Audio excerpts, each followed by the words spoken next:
All right, this video is called "The Time the U.S. Sent 813 Soldiers to Cut Down One Tree."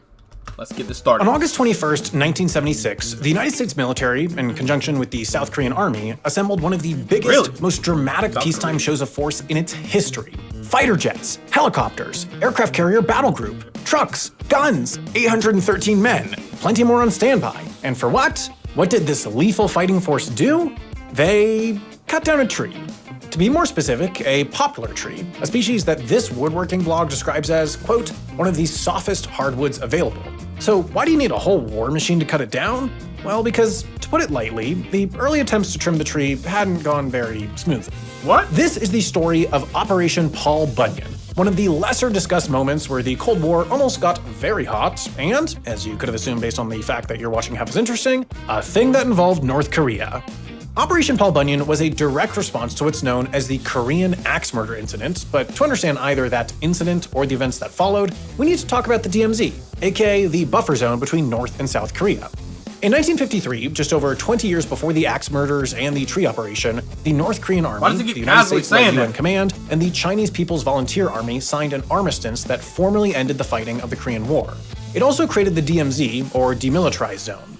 While North and South Korea had previously been divided by a clean borderline right along the 38th parallel, the DMZ was, well, a zone. About 2.5 miles or 4 kilometers wide, not just dividing the two countries, but giving them some much-needed space from each other.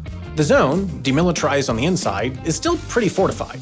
There's razor wire all around the edges and plenty of minefields. It's also always been pretty tense. Until 2018, both countries blasted audio propaganda over the edge of the zone and into the other country, with North Korea playing messages about how great they were and how the South was depraved, and South Korea playing, among other things, K-pop.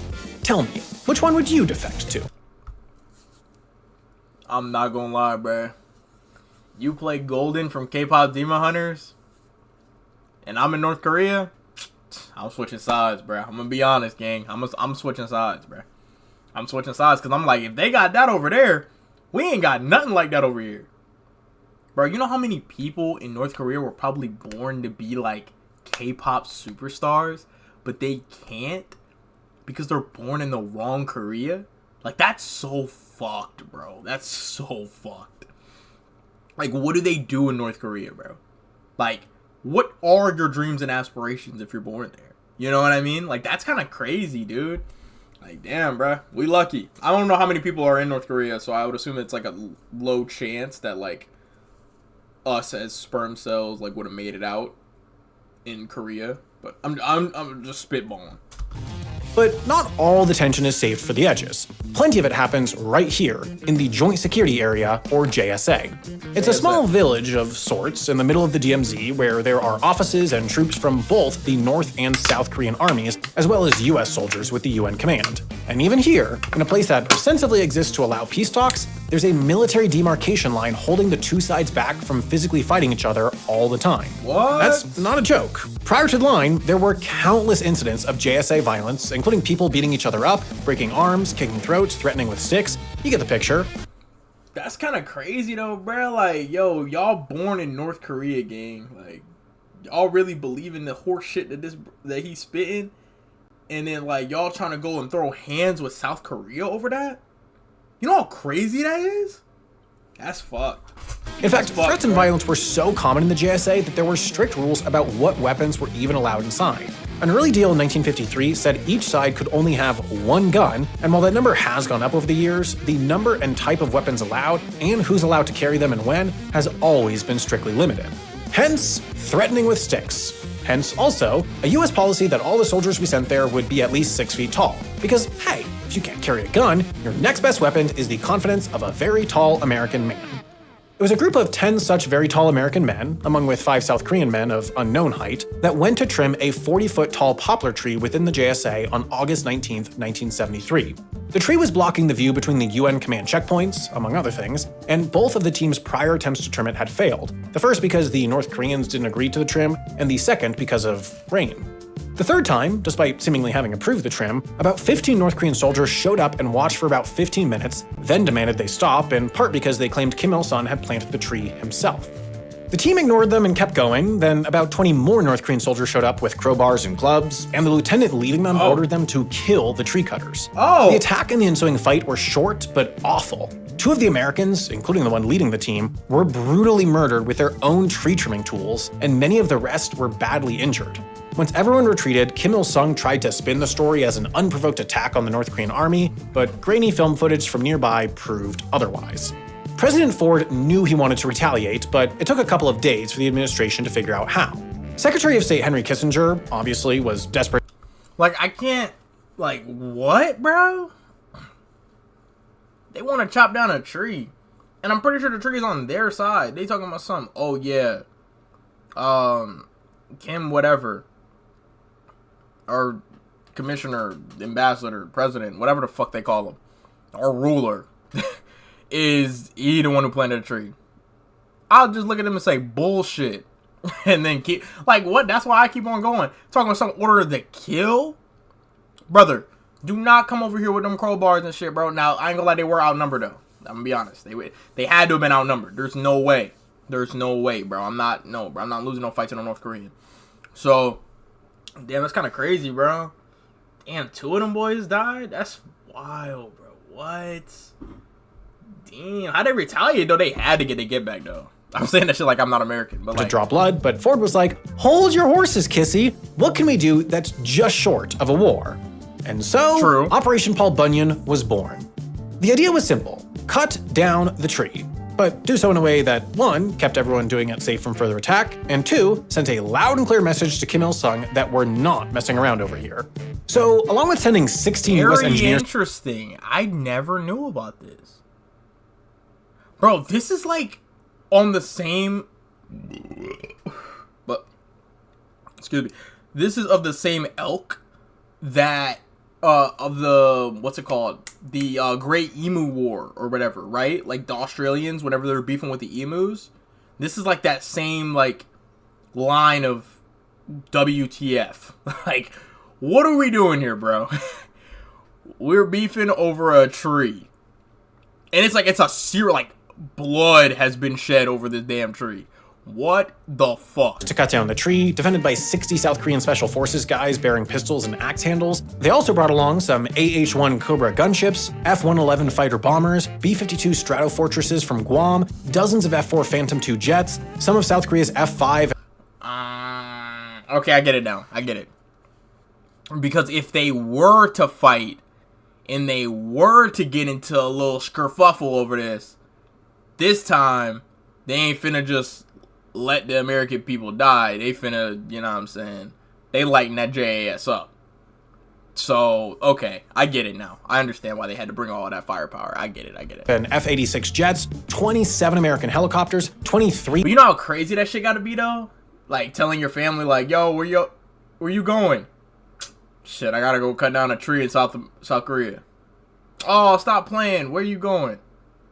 No, like, dead ass. Like, when the tree comes down, like, I'm gonna turn around and come back home. Like, I'm so serious. Like, trucks, some not so allowed in the JSA heavy weapons and claymores hidden under sandbags in the trucks, and a partridge in a pear tree, which they also cut down. In all, there were 813 guys on the scene for this, even though only 235 US and South Korean troops were even stationed in the JSA.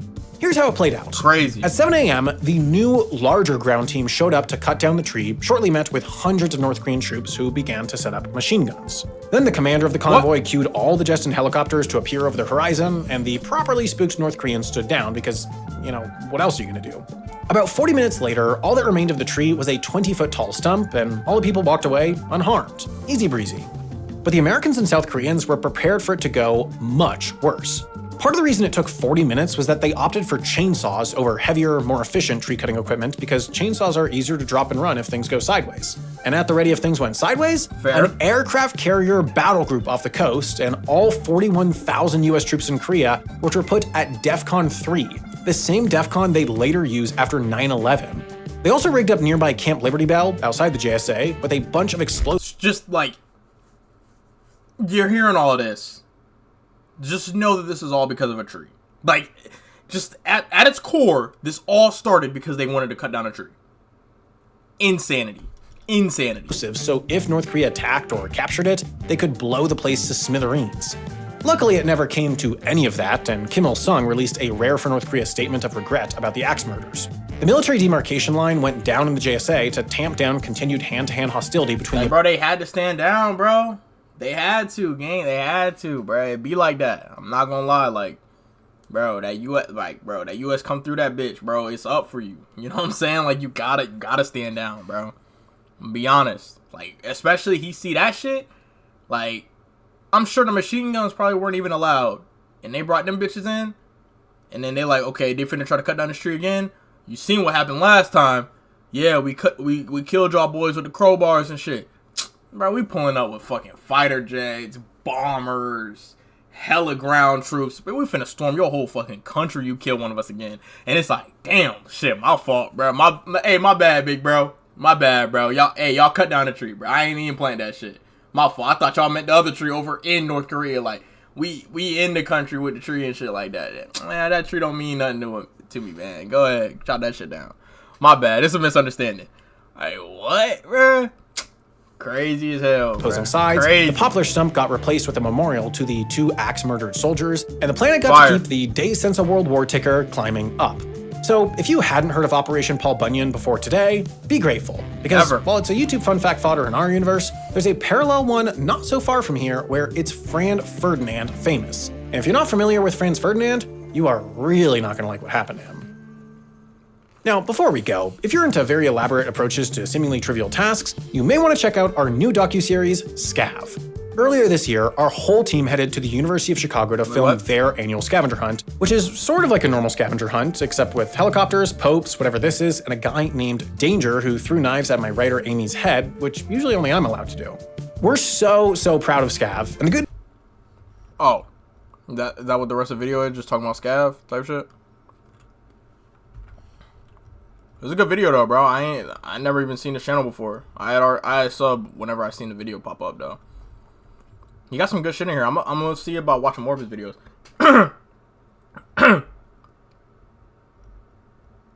Despite watching, wait, what is it? Half as interesting. For years, this is the first time I've ever known a fact of a half as interesting video before it came out. Really. I'm proud of this. First thing I already see the stock footage of North Korea's army to represent the South Korean army. I'm expecting a strongly worded apology in the mistakes of the video. And aiming to be given a tour of Pyongyang. Franz Ferdinand did famously sing Take Me Out, so some would argue he was asking for it. I read 813 spiders in the title and was confused the entire way through the video when the spiders come in. That's a good one. That's a good one. Here, that B-roll you chose represent the South Korean army are in fact North Korean. Damn, bro, y'all niggas on his dick. Imagine showing up to guard duty one day and you see the whole might of the U.S. Army staring you right in the face. I ain't gonna lie, bro. I'd probably piss on myself, gang. I'm not even lying, bro. I would be so like, oh my god, like, what are they doing here? Why is America here? Like, what, bruh? Hey, bruh, you don't want to fuck with, hey, bruh. Especially if you were that guy that, like, hit that, the crowbar shot that took the dude out. Pfft, man, say goodbye, bro. You're cooked. You're fucking cooked, bruh. Wow, that was a really good informative video, though. Really good. I like that shit.